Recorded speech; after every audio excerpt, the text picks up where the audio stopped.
তাওবার কিছু নিয়ম আছে, তাওবা কবুলের কিছু শর্ত আছে। মুহাদ্দিসিন কেরাম বলেছেন যে তাওবা কবুলের 5টি শর্ত।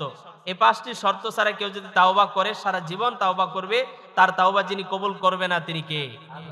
1 নাম্বার শর্ত হচ্ছে যে পাপের ঘোষণা দিতে হবে আপনাকে, যে আমি সবচেয়ে বড় পাপী, রব আমার চেয়ে বড় পাপী নাই, আমার চেয়ে বড় নাফরমান নাই, আমার চেয়ে বড় নাখাস্তা নাই, তোমার জমিনের উপরে আসমানের নিচে সবচেয়ে বড় গুনাহগার আমি।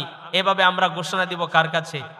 2 নাম্বার হচ্ছে অনুতপ্ত হব, লজ্জিত হব, মাথাটাকে নিচু করে দিব যে রব আমি যেই গুনাহ করেছি,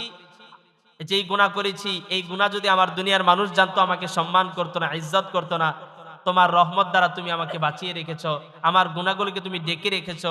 এরকম ভাবে লজ্জিত অনুতপ্ত হতে হবে। 3 নাম্বার শর্ত হলো যখনই তাওবা করবেন, যেই গুনার জন্য তাওবা করবেন সাথে সাথে সেই গুনাহটাকে স্টপ করে দিতে হবে। যত গুনার জন্য তাওবা করবেন সমস্ত গুনাহকে এই মুহূর্তে আপনি স্টপ করে দিলে যিনি মাফ করে দিবেন তিনি কে? 4 নাম্বার শর্ত হলো পাপের প্রতি ঘৃণা তৈরি করতে হবে। যত পাপ আমাদের দ্বারা হয়ে গেছে বিগত দিনের সমস্ত পাপের প্রতি আমরা ঘৃণা পোষণ করব।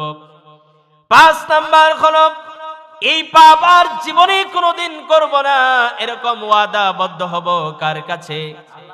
এই 5টি শর্ত মেনে কোন গোলাম যদি রবের দরবারে তওবা করতে পারে, তওবা করতে দেরি হবে, যিনি মাফ করতে দেরি করবেন না তিনি কে?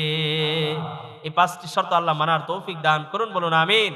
এজন্য আজ থেকে, এখন থেকে আমরা রমজান অবধি পর্যন্ত বেশি বেশি তাওবা এবং ইস্তেগফার করব ইনশাআল্লাহ।